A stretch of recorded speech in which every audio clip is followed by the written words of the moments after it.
to the PrepperCon Radio Hour here on K-Talk. Now I have to get used to saying AM 1640 instead of AM 630. Kind of a sad thing, but more power is good, right? Always. Now, I just want to introduce our co-host here in the studio. But let me get the particulars out of the way first.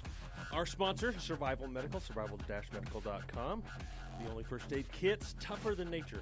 And hopefully you came out to PrepperCon and got to meet John and the guys up there at Survival Medical. Fantastic people, love those guys.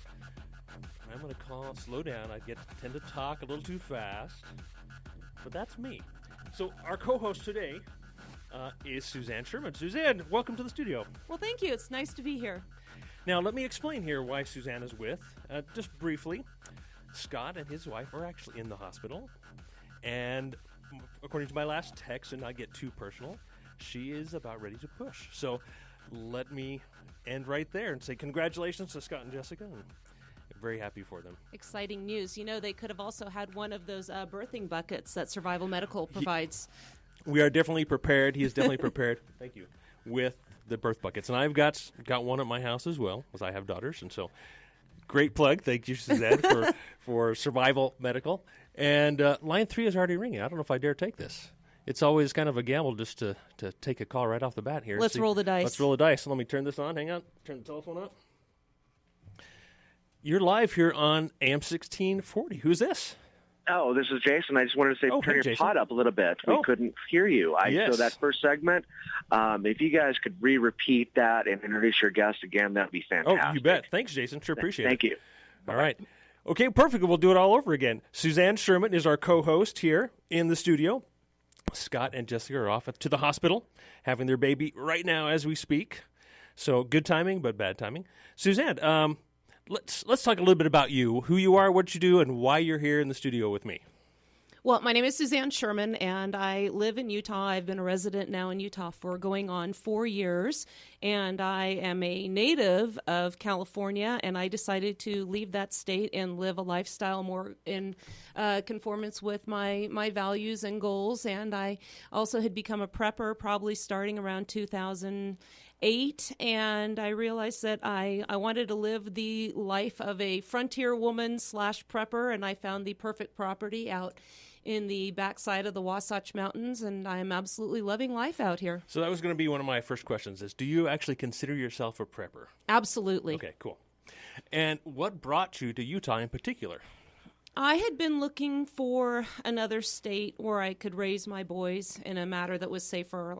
Like I said, the California crime rate was increasing dramatically. It was encroaching. We lived in a rural area, and the gangs we could see were getting closer and closer to our home. The tagging was actually coming to our street, and I had also decided to start prepping when I became a mother. I had been afraid living in California as a little girl of the big earthquakes, had been through several of them. And once you become a parent, I think that your perspective changes, your responsibility certainly changed. And I decided it was incumbent upon me to be prepared if we did have a big earthquake or whatever the calamity, to be able to take care of my children in the event that food was no longer available, water wasn't going to be available. I also became a firearms instructor in 2011, having taken my first gun class in 2010. I realized that my personal protection was my responsibility. When I first bought the property out there, I wanted to see how close is it to the local sheriff substation. Now I'm over an hour away, and we solve our own problems. And that's the way it should be, if you ask me honestly. Absolutely. So what other states' locations did you consider moving to in addition to Utah? Was there anything you considered? Because I know that the Redoubt movement is really mostly Idaho north, the southern border of Idaho north. But for me, I don't know that I'll ever leave Utah, honestly. I'd love it here. I considered this general area, Wyoming, Montana, Idaho. I had taken my boys for 3 years running on what was called a Teton wagon train trip, where we went camping out in the Targhee Forest, and I absolutely loved it. I had looked around southern Utah as well, And I contacted one of the wranglers from this trip, and he told me about this little town called Colville. I'd never heard of it before. I typed in a real estate query, and I found the property of my dreams right then and there. Very nice. And it has a stream behind the house. Wild game is abundant. There were 4 elk in our field just yesterday. Fairly quick access to the Wasatch Front. And yes, there. absolutely. And I also had access to getting back and forth from my family in California. It's just a drive down Interstate 80, which is a beautiful drive if you can skip Nevada. But and also because my parents are elderly, I could get on a plane and get out there. And their dad was also there. God bless him. He did not challenge us on moving out here. In fact, he just recently purchased a home just west of Salt Lake City. So your family's still in California? My parents. That's all the family I have, really. Oh, okay. Yeah. And any chance of them relocating to Utah? No. No. No. Okay. So you definitely concerning when you don't have family nearby, especially especially California, if you ask me. But I won't go any deeper to that. But also, Suzanne, let's talk about what else you do. You have a podcast, a pretty popular podcast, and that's how I heard about you, and that's why you're here on the show with us. And I met you first at PrepperCon last week, and I'm embarrassed to say that that I didn't know you really before then. But tell us a little bit about your podcast and what else you do. Well, that's nice of you to bring that up. Yes, I actually have a live radio show. It airs Thursdays and Fridays. In fact, I'm playing a best of today so we could help Scott out. Oh, nice. And it is on the Crusade channel, part of the Veritas Radio Network, and it was founded by Mike Church. And he had the vision to come up with this concept. My show is called The Suzanne Option, where I discuss essentially what my life is like out here in Utah as a prepper. My show focuses on issues of preparedness, obviously, some survivalism, and I also like to talk a lot about history because as an attorney, I was very interested in constitutional history, and I found out really that what we'd been taught in law school and all the and what everybody else is taught, even just in the public education system and private, to be fair, is a lie, and it has served to perpetuate what is going on in government, and that's why I like to have this show and cover all those bases. And it's really about the truth. The network is called Veritas. Veritas, and which means verify, I guess, in Latin. It correct? means truth. Truth. Okay, Yep. Truth. Okay. Now got a caller on line 3 here, and let's roll the dice and see what they have to say. Oh, let me push this button a little harder. There we go. You're here live on K-Talk. Did you have a question or comment for Suzanne? Are you there? Can you hear us? Give you another second. Nobody coming through. Gonna hang up on. Sorry, can't hear you. I love live radio. Oh yeah, it's a lot of fun. It's a little bit stressful sometimes. Let me get this. Okay, so now we're off track here. Now met you at PrepperCon, and you had Scott on your show talking a bit about prepping. And when did you first hear of PrepperCon? And I mean, we're wrapped up a week now, which, if you ask me, I think this was the best PrepperCon of all. And I think the reason I say that is not necessarily because we did have more exhibitors, more people attending. I don't know that we have a total count of attendees, but the people that I met there were just fantastic, and that, of course, included you, Suzanne. What was your impression of PrepperCon, and since this being your first time? Well, unfortunately, I can't, as you said, because it is my first time. I can't compare it to the others, and I heard about it, I think, from having gone to the other hunting expos here. I saw it advertised. Okay. And I became friends with Scott as soon as I saw who he was through a mutual friend on Facebook. I believe that was Tim Ralston. Oh, right, okay. And that's how I became aware of it. And as soon as I found out about it, I reached out to Scott and I said, I really want to help promote this event. I really support it, and I'd love to get them on my show. So I thought it was an amazing event. I was fortunate enough also to be able to moderate a celebrity panel with some post-apocalyptic era authors, and that was Boyd Craven, Angry American, A.R. Shaw, and Kate Morris, and it was a really, really fun opportunity. I was really grateful for that. Now, what, other than, of course, the celebrities, the authors, and so forth, which were, to be able to meet them and talk with them, like Nicola Palian and Alan Kay. Yep, I met Alan as well. Really, truly great people and real, true survivalists. They're not just, some people, I've heard some people call them, they're just, TV stars. They're just, whatever you want to call them. They're not real survivalists. No, these people, this is the way they live. They have lived for literally decades. And they're true survivalists, and we're very happy to have them on the show. And they were on our show as well, well before the show. But what was your favorite part of PrepperCon, other than maybe the people? For me, it was the people. Any particular booths that stood out to you? Any products that stood out to you? I got to say Dave Holliday. Oh, yes. He's a character, isn't he? I just loved him. Sometimes you meet people and you just hit it off right off the bat. And we just became fast friends. Oh, and what cool. a character! I would like to try and follow up and go to some of his the classes that he has. I know he's got something coming out in Idaho, but he was really so. If anybody he's in doesn't, Arizona, right? I believe he's in Arizona, and I think he has something going on in Idaho. I know Cache Valley Prepper is familiar with him, and but he was just somebody that some people just touch your soul, and he's one of those guys. And if anybody doesn't know who he is a self-proclaimed Stone Age survivalist expert. So that's pretty fascinating. One thing that I really noticed that was connected all of these people that really set them apart, I guess is the right thing to say, is they were all very in touch with nature.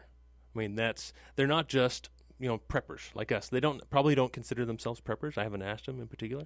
Well, I think Ellen and Nicole do, but they are more in touch with nature. They're more in touch with themselves, with the spiritual aspect of it, which really is what survival truly is. I mean, you look at these survival stories like Salvador Alvarenga, who came to the expo as well. That was a fascinating How do you story. survive without having that spiritual connection? I mean, without to nature, to God, whatever that might be for you.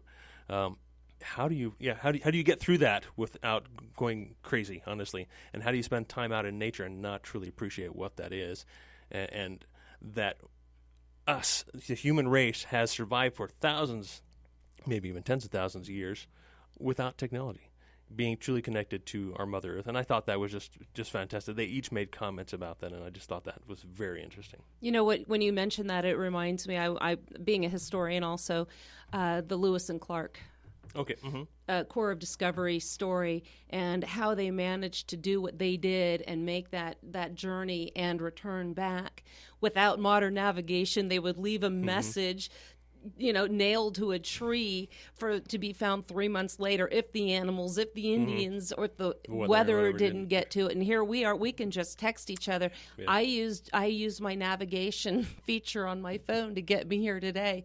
So it is amazing to see how they would do the dead reckoning and the different forms of navigation, and just really not knowing where they're going at all. Yeah, and just overcome these obstacles. On the trip I went last year to Montana, we drove through, and I said, we're going to take a side journey here to see Great Falls. I wanted to see how where they carried those log boats up against those falls. It was just amazing to see, and I yearn for. I enjoyed. I think what made PrepperCon so pleasant was to be around people that had that rugged individualism, that tenacity, that being in touch with nature that you just mentioned. Yeah, what we really talk about a lot here on the show is it's about being self-sustaining, self-sufficient.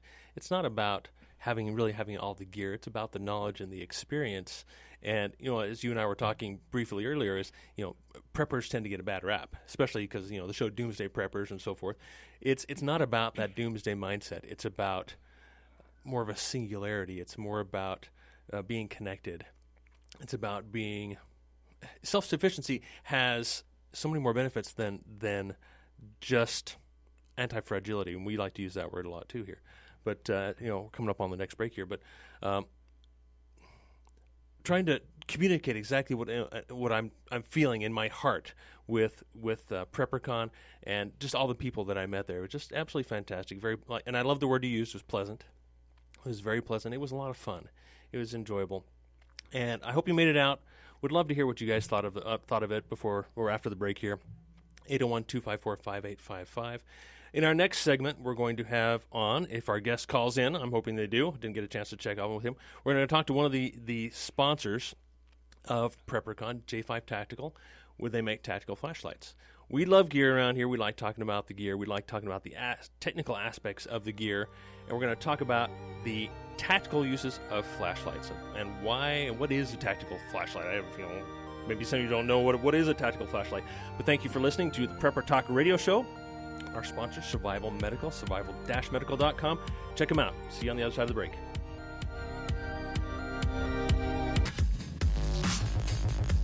All right, welcome back to the show. You're listening to Shane and Suzanne here on Prepper Talk Radio.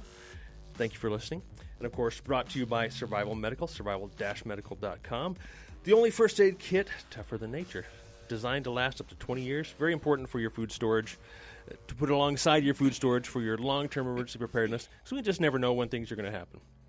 And to buy something and to let it go to waste, I just hate it. So look into Survival Medical. They've got buckets. They've got individual kits. You just keep them in your backpack. You don't worry about them. And if you don't have it, then when you need it, it's kind of like a firearm. If you don't have it, you may never need it again. Same with the parachute, right? And I'm stumbling over my words as well, trying to figure out what to say here. Well, you know what I noticed at PrepperCon also was they had a wide variety of options. Yes. You can have larger buckets for at home, and they had a multitude of solutions for when you're camping or for your vehicle. I was very impressed with them. No, you're absolutely right. And some of the things I wanted to talk about as well. Are you there, Todd?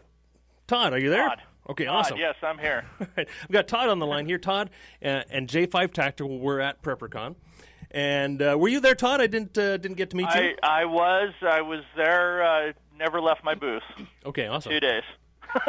So tell me, what were your impressions? Were you there the last couple of years? Because I know you've been. Yeah, we were Okay. we were there last year and this year. Okay, very cool. So what was your impression of the show? How did it go for you guys? PrepperCon is by far the best show that I've been to, and I do quite a few. The PrepperCon is from the vendors to the people to the facility, everything was perfect. Love it. How do you feel that it was received by the people that you talked to?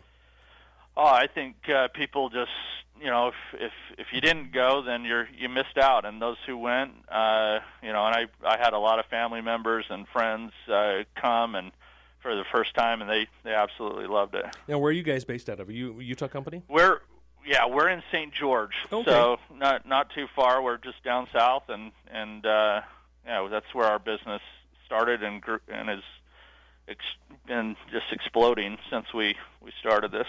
Yeah, I love supporting local companies. As I mentioned, I love to gush about Utah. I love living here. I will probably never leave. If I do, it would be going to be to southern Idaho, where I'm close to Utah. Yeah, but, love supporting local companies like yourselves. So tell me a little bit about, let's plug the company real quick, and then we're going to get into talking about the uses of tactical flashlights, what is a tactical flashlight, and all that good stuff. So sure. Tell us a little bit about what you guys do and how you started and why you call it J5 Tactical and all that fun stuff. Yeah, so if anybody wants to, find us online, that's the majority of our business is we do online sales. We're actually the #1 tactical flashlight on Amazon right now. Fantastic. And have held that position for about a year now. So if you type in tactical flashlight, you'll see J5 Tactical all over Amazon. So we're pretty proud of that. Suzanne says she has 6 of them. Yeah.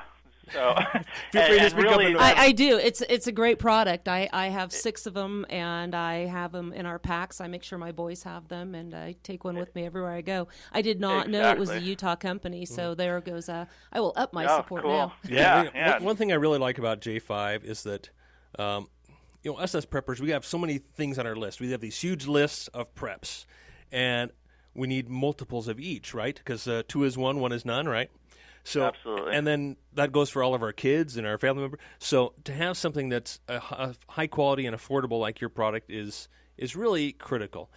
Some of us tend to think, okay, I'm going to spend a lot of money because I want something that's really good. And I do all the time. I spend high amounts of money for a very high quality product. And in many cases, that's extremely critical. But not all the time. And I think, and of course we can get more into this as we go and talk about the technical aspects of flashlights. And as you know, if you listen to me, I like talking about the technical deep stuff. So I'm going to test your knowledge here, Todd, about flashlights. That's right. Or maybe you'll test mine. Hopefully that's the case. But and with J5, they're very affordable and quality, light and bright, and they meet all the requirements that me as a prepper, myself as a prepper, need to have for myself and what I want to give to my kids, a quality item. So anyway, sorry to interrupt you. I'll let you keep going. No problem. And you guys said it really well. The idea was to have a quality product that's very affordable. I mean, we're all familiar with Streamlight and mag lights, and they're great Surefire. lights. They're just they're not as affordable as we would have liked to. So that's where J5 kind of came in, found that niche, and has created a quality product that everybody can afford. So under $20, you've got a great flashlight, and so it gives you the ability to be able to put one in the glove box of the car, your EDC bags, have around the house. I have one in every drawer in my house, so if I'm fixing something in the kitchen and I need a light, then it's right there, or in the bedroom, or whatever it might be. But the kind of to what you were saying there, we want it to be a tactical flashlight, and not.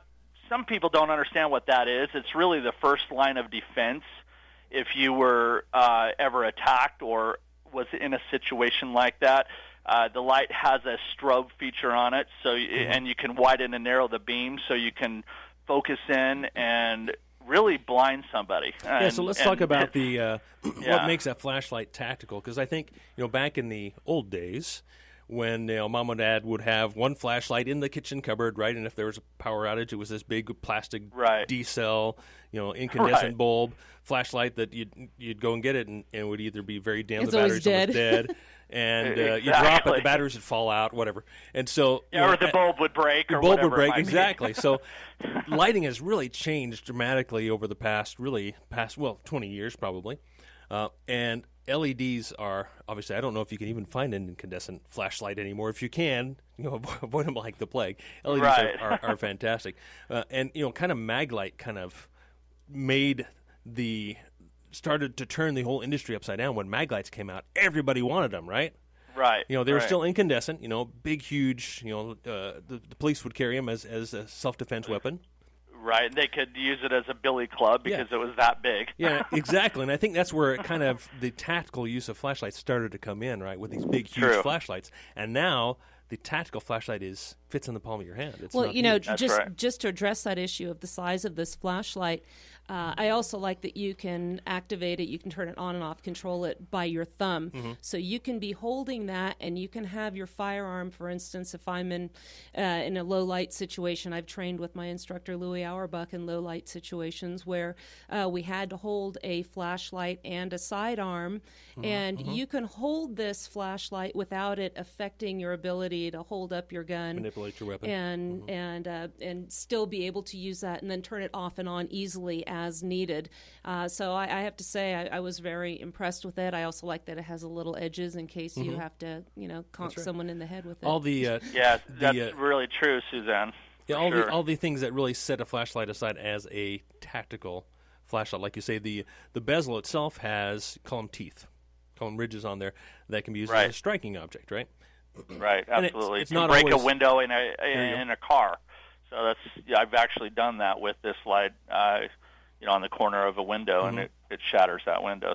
So yeah, that's a great option. If you're in your vehicle, you get trapped, to have something to break that window. And if people don't know, windows, you could take a hammer to it, it's not going to break, but you need to have a sharp, pointy object.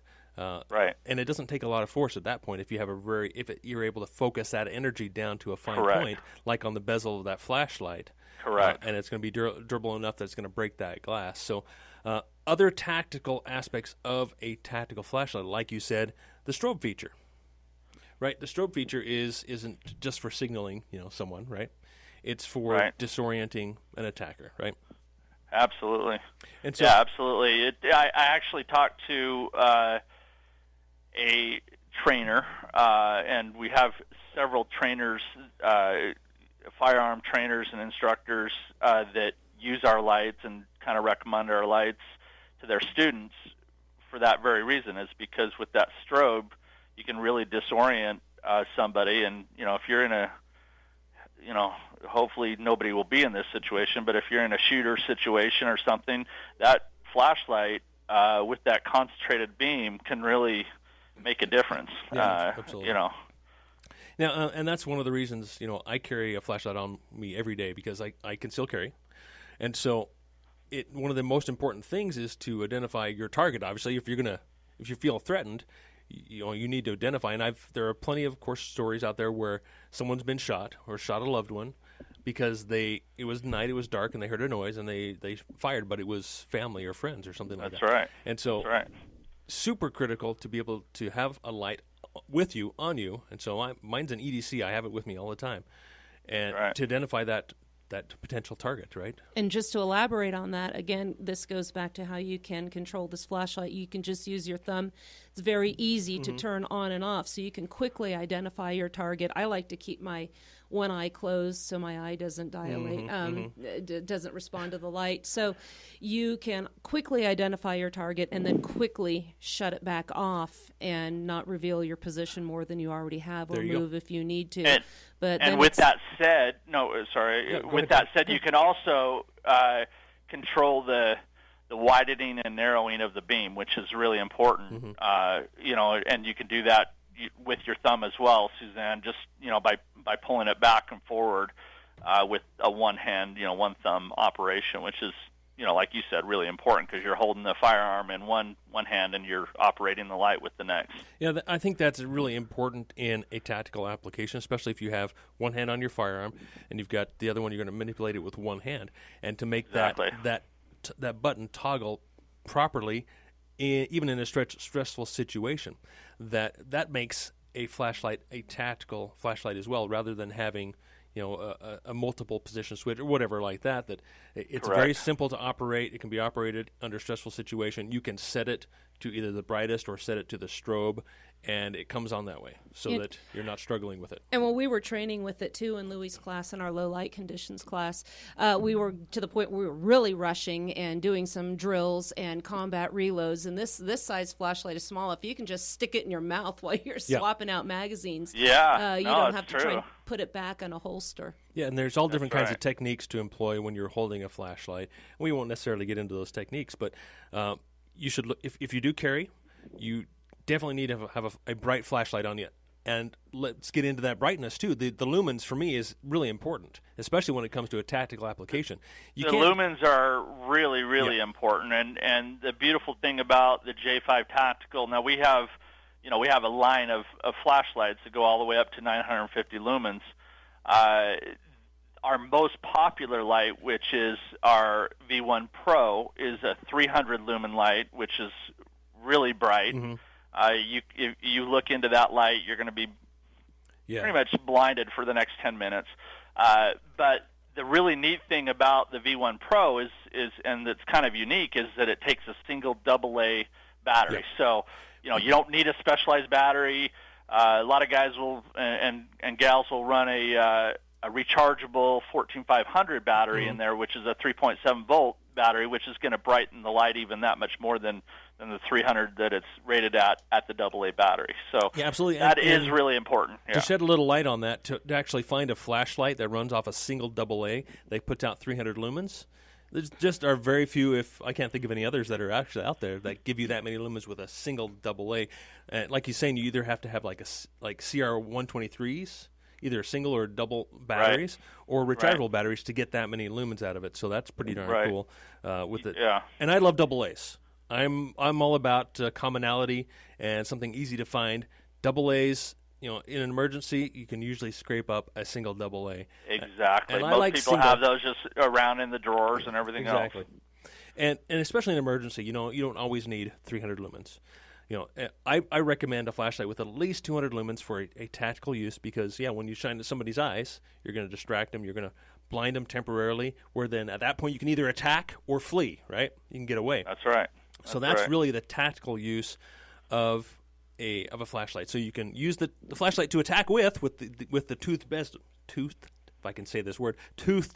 bezel, or use the brightness to disorient. But you can also kind of use it in your fist to kind of fill your hand, to fill your fist as a striking object as well. Well, and when we developed this particular light, we were also real particular on, and this gets into a little bit of the technical side of things, but there's different lights that come out of an LED. So you have a soft light, you have a blue light, you have an ultra white light. Our lights are made with that brightest ultra light white light. So it's a white light, which is so much different than a lot of these cheaper ones that are are out there is that our light is ultra white, and that's really, it's going to illuminate things a lot more than say a blue or a yellow light. Yeah, hey, just so you know, I just got a message that a friend of mine just ordered 5 of these. Oh, cool. Nice. Yeah, that's great. Very No, nice. that's awesome. Also a broader application. This was a true story. I don't remember the name of that cruise ship, but it was the one that landed on the rocks outside of Italy. There was a young lady and her friend who survived this incident solely because she had a flashlight on her person. Another reason to always have a flashlight. Yeah, even on a flight or a cruise, there's no reason not to take a flashlight with you. They're not prohibited. They're small enough. They can hook right onto small your enough, belt. and TSA won't take them away from you. They're not considered a weapon, but we all know as we're talking here that it can be a weapon. But there's no restriction on taking a flashlight on the plane. And when it comes down to it, anything can be a weapon. Todd, thank you so much for joining us. It was a fun conversation. I love talking technical stuff. Thank you, Todd. Everybody check out J5 Tactical and, of course, Survival Medical, survival-medical.com. And, Todd, we'll catch you another time. Thanks for coming on. Thank you all. Thank you all. Yep. And we'll catch you guys after the break. Thanks for joining us here on Prepper Talk Radio.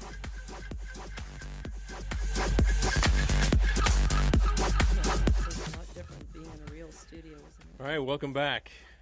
Welcome back to the show. Thanks for listening here. Prepper Talk Radio with my guest, Suzanne Sherman. Thanks for joining me, Suzanne. I don't know what I would do if you weren't here with me. I'm sure you would do just fine, but I am enjoying myself immensely, Good. So thank you. Live radio is fun, isn't it? It is. You got to be on your toes. And, of course, plug your podcast, your broadcast real quick. Suzanne, go ahead and plug your... I'm sorry.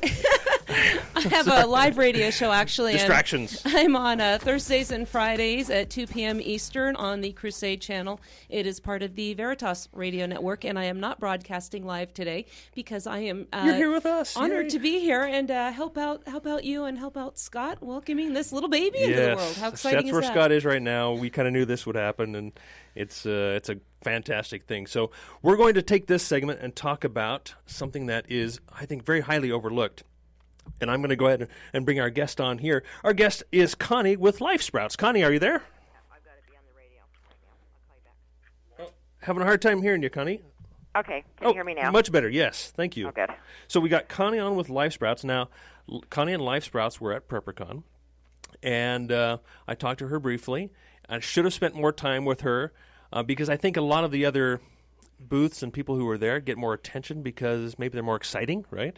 You got cool stuff. You got cool gear and gadgets and knives and guns. Yeah, all kinds of stuff. And this, I think, I won't say I think it definitely gets overlooked, but it is incredibly important. And we wanted to talk about sprouting with you, Connie. Thanks for coming on. Okay, you're welcome. How did you enjoy PrepperCon? How were the people there to talk to? They're really nice. Yeah, everybody was really nice. Now, I understand you've been in business since like 1989. Right. And live in the beautiful town of Paradise, correct? Paradise, Utah. Paradise, Utah. Yeah. So up in the Logan area. Another Absolutely. YouTube company. Beautiful. It really is. Exactly. South end of Cache Valley. It's gorgeous here. It is beautiful. It's like your own little world, but still close enough to everything. Fantastic. Don't anybody move there. Don't tell. We're not gonna. This is an absolute gem over there in Paradise and Avon, that little end of the valley. Just we've had a lot of people move in. Yes, yeah, and you've been there, I guess, the whole time. You've been there for decades. A long time. So you do this business called Life Sprouts. Tell us about Life Sprouts and what is sprouting? I mean, why do we as preppers need to learn about sprouting? Well, you can store your seeds for a long time. One thing that people really need to know about storing seeds, which a lot of people don't understand, is that seeds do take in oxygen and they give off carbon dioxide. Okay. So it's a big mistake to ever store your things like that with oxygen absorbers, nitrogen packing, or anything like that to take the air out because they will die a lot faster. Now, I've been told to keep your seeds in a freezer. Is that correct? If you had enough room to keep all your seeds that you're going to need in the freezer, you'd have to have a lot of freezers. There you go. I know what you're talking about there. Yeah, and I don't know how effective that is. I have never done that. Okay, I don't think you need to do that at all. Okay. Really. So sprouting is basically taking seed, whether it be wheat, whether it be, all different kinds of seed, and actually growing them, not in the ground, and then harvesting them. Tell us a little bit about what sprouting is so we get an understanding of what sprouting is. Okay, well, you're taking the dry seed, obviously, and soaking it in water. You have to soak it in water up to 12 hours, depending on what it is. If it's something really soft like hulled buckwheat, you don't have to soak that more than 4, or it will go mushy. But most of your seeds are hard enough that you need to soak them about 12 hours. I usually start them in warm water. So kind of like soaking beans before you cook them. Right, and it activates it faster, so they will start to sprout. Okay, so when sprout, basically, I know you guys have these particular trays for sprouting. You soak your seed, whatever the seed might be. What are the most popular seeds for sprouting?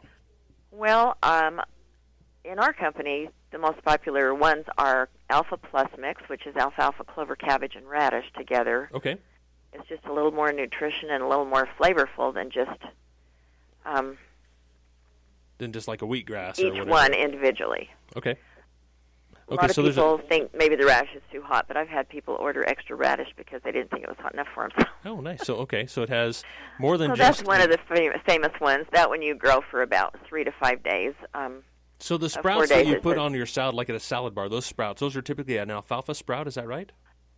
Usually plain alfalfa. Sometimes you'll get in some of the restaurants, not very many have it, but some have, I'm trying to think what it is. It's a bigger leaf. Okay. But so essentially that's what we're talking about, are those sprouts that, like at the salad bar, you put on your salad. So we're trying to... The mung beans. I think a lot of people are familiar with the big mung bean leaf. Okay. And they're really good, but those are a little bit difficult. They're not difficult, but they take a little more work to grow. Okay, the so tall, skinny ones. So what we like is one called Pro Vitamix. It has 7 different things in it. It has azuki beans, mung beans, lentils, peas, wheat, triticale, and fenugreek. And you only sprout that for a day and a half to 2 days. So when you say sprout them, basically you put them in a tray. And I know you have some kind of proprietary tray, but you could really put them on any surface, like a towel, right, that holds some moisture in it, and allow them to grow. I wouldn't recommend it, just because they will grow into the towel. Oftentimes your towel will get sour. I mean, you want to make this simple. You don't want to have something that's going to be really hard, and if you get a sour product, you're not going to like it anymore. No, that's true. So you let these seeds grow until the sprout gets about how high? I mean, it depends on what it is. If you're doing the small, short sprout at a day and a half to 2 days, which most of these are best at that time. If you overgrow them, they're too strong flavored. Okay. They don't need to be overgrown. They're at their maximum nutrition at a short stage. Okay, interesting. And they will expand their nutrition up to 600 times, your proteins and vitamins.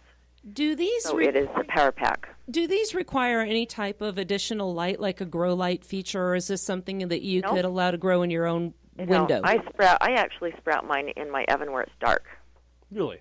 Okay. And that sounds really odd, I guess, but a lot of sprouts don't grow very well if they're out in cold air. And we might think it's warm enough, but in the summertime people have air conditioning and it's too cold for the sprouts. I see. It really is. Okay. And I've had good luck with people that can't get them to grow, teaching them that, and then they have success.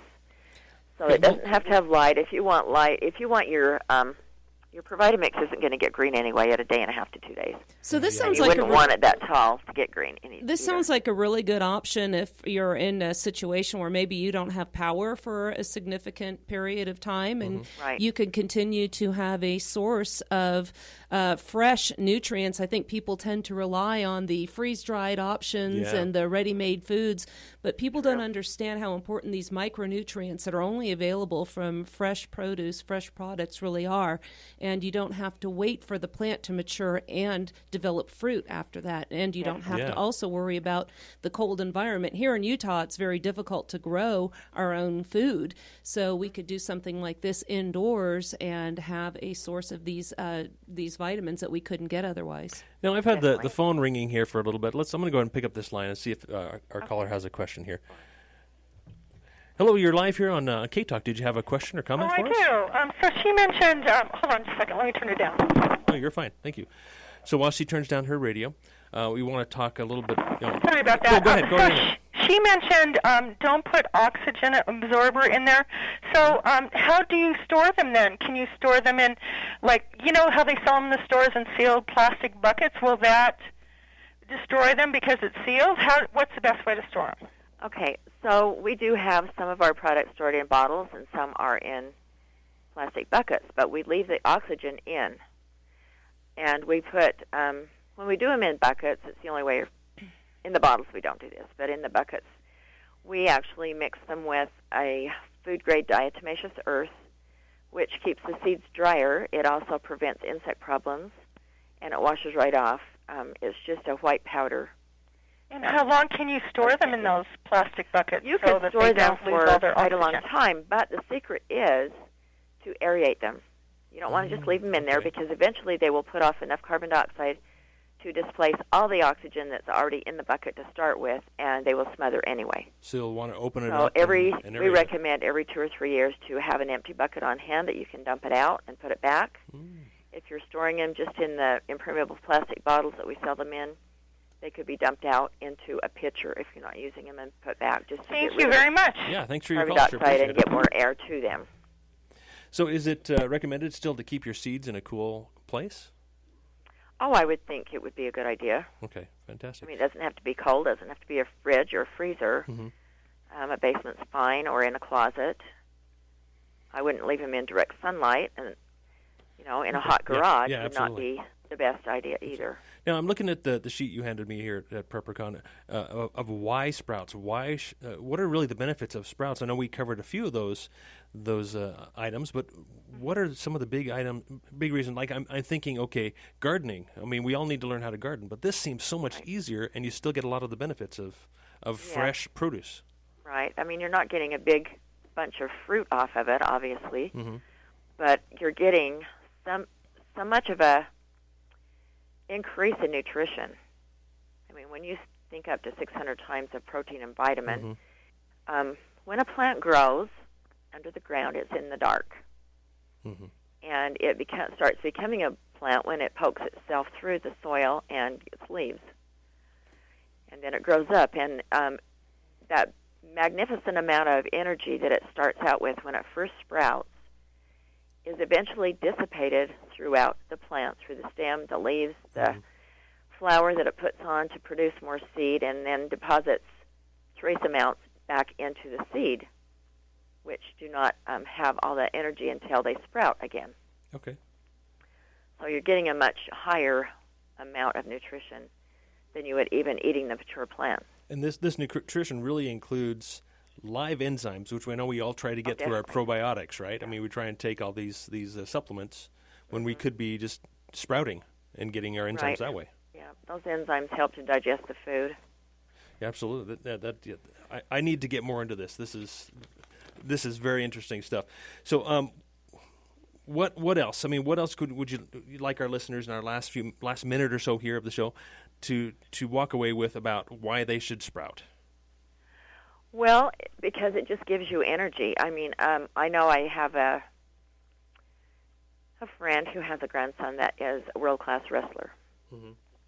He just won the gold medal in Austria recently. Nice. And he has wrestled all over the world. It's amazing. He's in wrestling right now in Las Vegas, but he's only 19, barely turned 19, and he started eating the ProVitamix a couple of years ago. And he told his grandpa that he can really feel the energy when he walks out onto the mat that he gets from that ProVitamix. Real live. He's sprouted since he was 3, so he doesn't eat a lot of junk. And also, I understand that sprouts are alkaline, which is good for your body as well, right? Oh, I mean, definitely. It keeps your body alkaline. Now we got about 30 seconds left here. Let's tell everybody where they can get your stuff, where they can get your sprouts. Okay, if they want to call our toll-free number, it's 1-800-241-1516. And I know there was a program that I listened to, an interview that I did not recently, but a while ago with Dr. Prepper, if anybody knows Okay. Oh, fantastic. that person. And we'll get something on our And Facebook it's got page. a lot of information on it if they want to try to get on the internet and All right, find that. we're out of time. Thank you so much for joining us. And welcome. we'll catch you guys next week. And, of course, survivalmedical.com is our sponsor. Please check them out. Everybody, take care. The video Bye-bye. evidence is immediately encrypted and sent to the cloud.